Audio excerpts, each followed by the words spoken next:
Sate Satori. Iya. Wih, mau kak tanya, kenapa harus Sate Satori? Namanya? Sebenarnya itu Sate Satori itu singkatan Kak dari sate ori. Sate ori. Sate original? Iya, Gitu. betul. Jadi Supaya?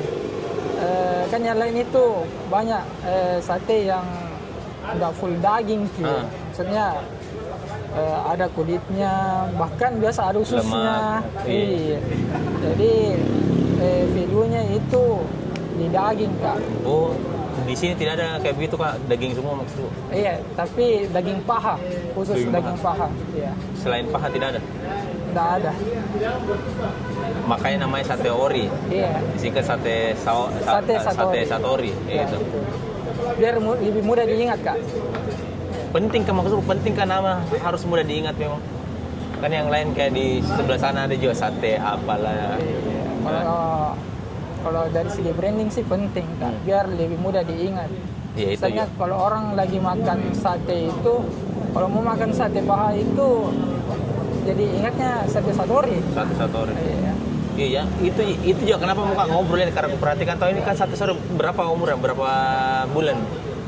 Kan baru tuh. Baru waktu bulan 12 tanggal 22. Jadi nanti tanggal 22 Februari itu baru 2 bulan. Baru 2 bulan. Iya. Baru 2 bulan. Nah itu aku bilang, kenapa baru pas bisnisnya baru mulai jualan, tapi kepikiran kau buat visual kayak begini. Ada tendanya warna merah, spanduknya warna merah, fontnya juga tidak rame, terus logonya jelas kayak di kaosmu gitu. Kenapa? Iya. Kenapa harus sebegitunya kah? Kalau dari saya Kak penting Kak. Maksudnya biar lebih mudah diingat. Branding itu perlu Kak.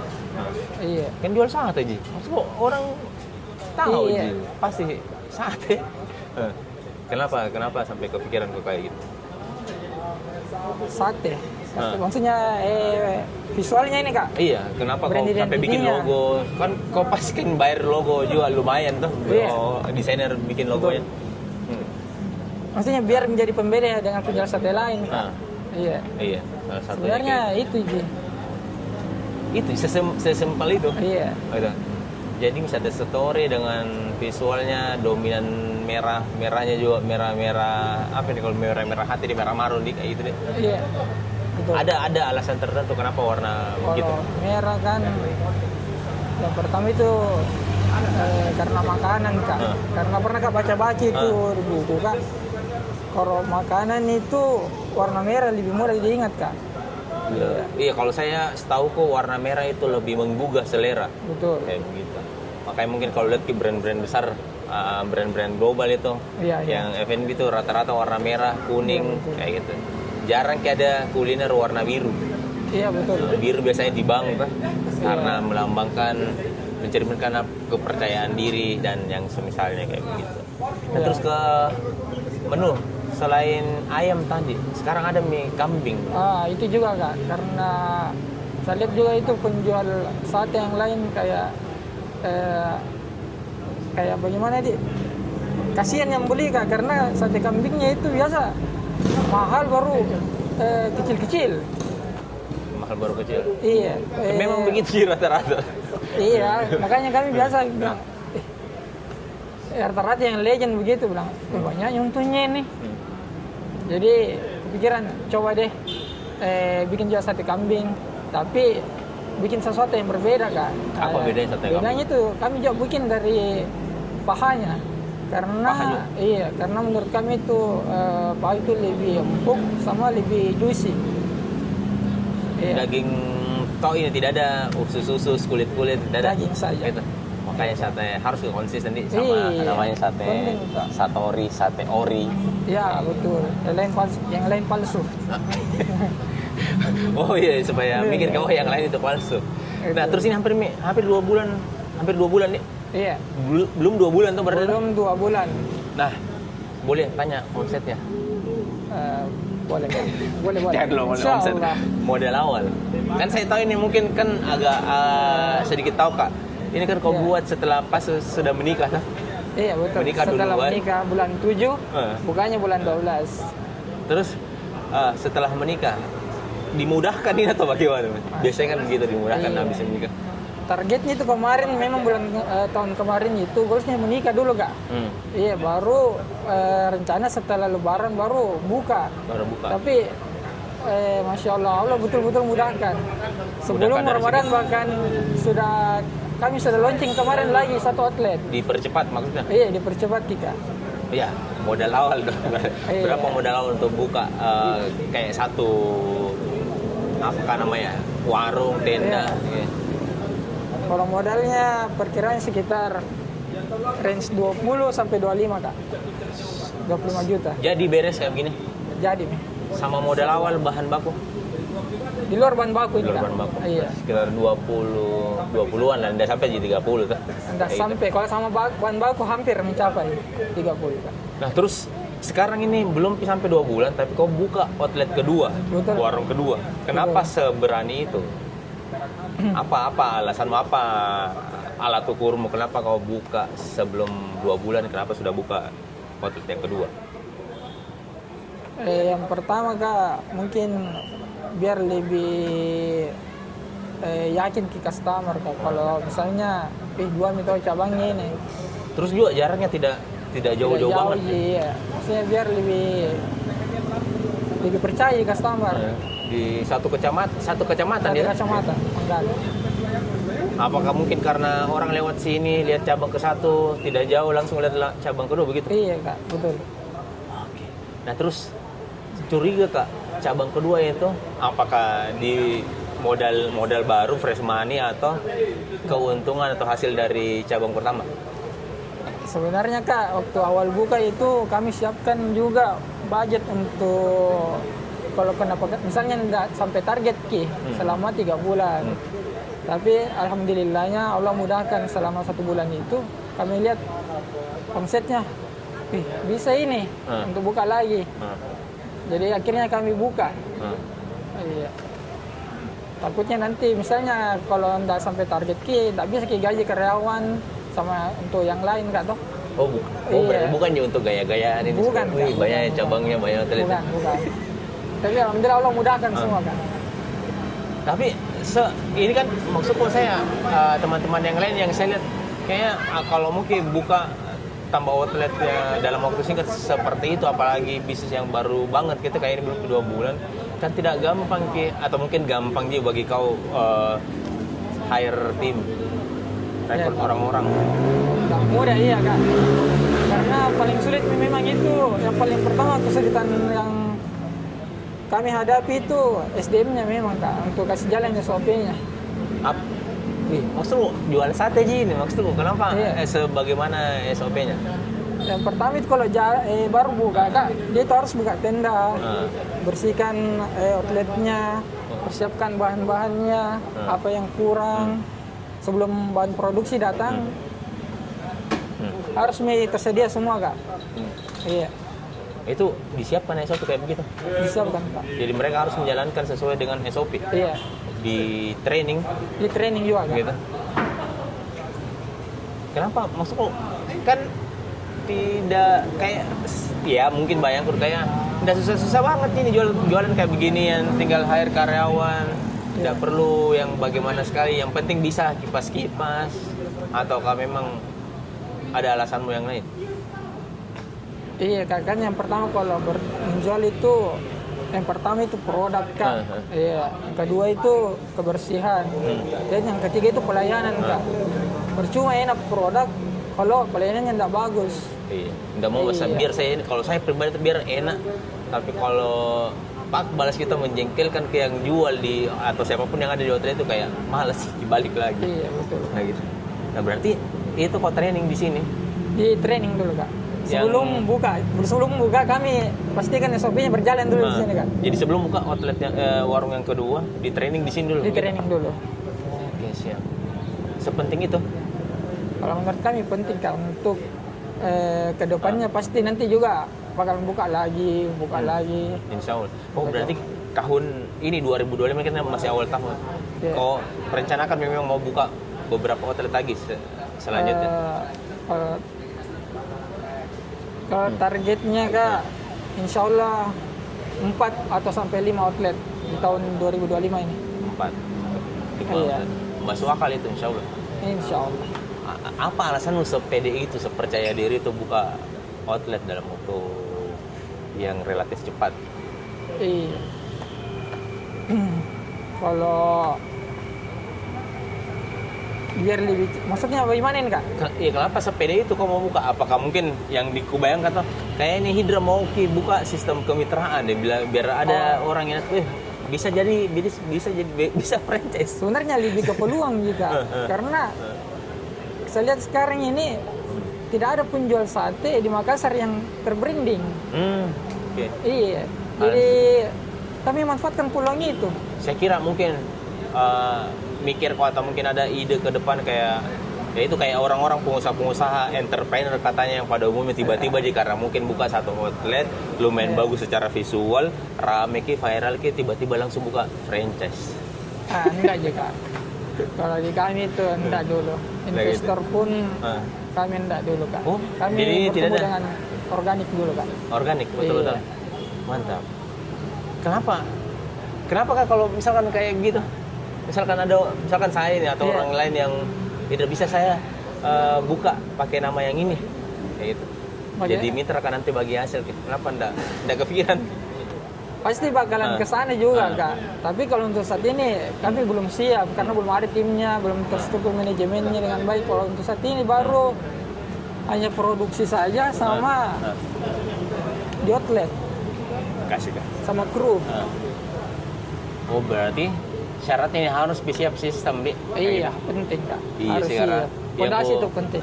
Betul, setuju. Iya. Fundamental lah. Karena sepakat Kak, kalau saya juga mungkin di beberapa klien yang kita mentoring sama mungkin di beberapa brand sebelumnya, ya pernah melakukan kesalahan yang kayak begitu. Ya kita juga kaget tuh lumayan jadi bisnisnya rame tiba-tiba ada orang yang kayak tadi. Iya. Bisa saja di franchise, tiba-tiba iya dikasih sekian juta untuk mereka buka, tapi kesalahan yang akhirnya kita sadari setelah kaca kita, mereka bikin produk dengan caranya sendiri, sistemnya sendiri, jadi standar tidak ada standarnya. Rasa yang ada di outlet 1 sama outlet 2 berbeda, pelayanan yang berbeda gitu yang bikin akhirnya kayaknya salah kalau begini gitu. Akhirnya kita ubah untuk tidak buka yang seperti itu sampai kita ikut mentoring, ikut coaching juga baru bikin sistem yang kayak sekarang. Iya. Maka bahas kan tadi dibahas soal branding, toh. Kan yang saya kenal kita ini orang marketing lah, toh. Iya. Bagaimana caraku ini Kak untuk kasih awareness-nya nih? Iya. Karena masih bingung kayak ini, jujur, karena dari segi branding saja logo itu udah cukup. Iya sih, iya setuju kan tuh. Biasa ada orang mikir brand itu logo, sudah kayak begitu. Tapi ya logo itu bagian kecil dari brand. Makanya mungkin ya anggaplah mungkin kita bicara tentang aktivasinya si brandnya ini Sate Satori. Ya hal yang sesimpel ini paling mungkin kalau mungkin kan biasa teman-teman UKM itu kayak mikir kayak begini, mau kan juga jalankan kegiatan marketing, kegiatan branding dan lain sebagainya, tapi nggak ada budgetku atau mungkin budgetku masih kecil kayak gitu. Seakan-akan branding itu kayak butuh uang yang besar. Iya mungkin, tapi nanti kalau sekarang kita masih baru mulai kayak begini, ya apa yang bisa dilakukan itu? Kayak contoh misalkan hal yang sesimpel pelayanan yang ramah di warung, di outlet, itu kan bagian dari aktivitas branding kan. Nah, contoh misalkan marketing itu kan tadi untuk mendatangkan orang, untuk bikin orang tahu dulu. Tapi yang bikin ke orang balik lagi selain produknya tadi yang harus enak, ya itu tadi pelayanannya tuh. Nah, di situ brand bekerja salah satunya. Jadi pertanyaanku mungkin pertanyaan balik, apakah membuat SOP untuk pelayanan yang bagus kayak begitu membutuhkan uang? Enggak gitu. Nah, cuman tidak banyak orang yang mau lakukan itu. Alasan nanti deh yang penting enak produkku, orang balik gitu.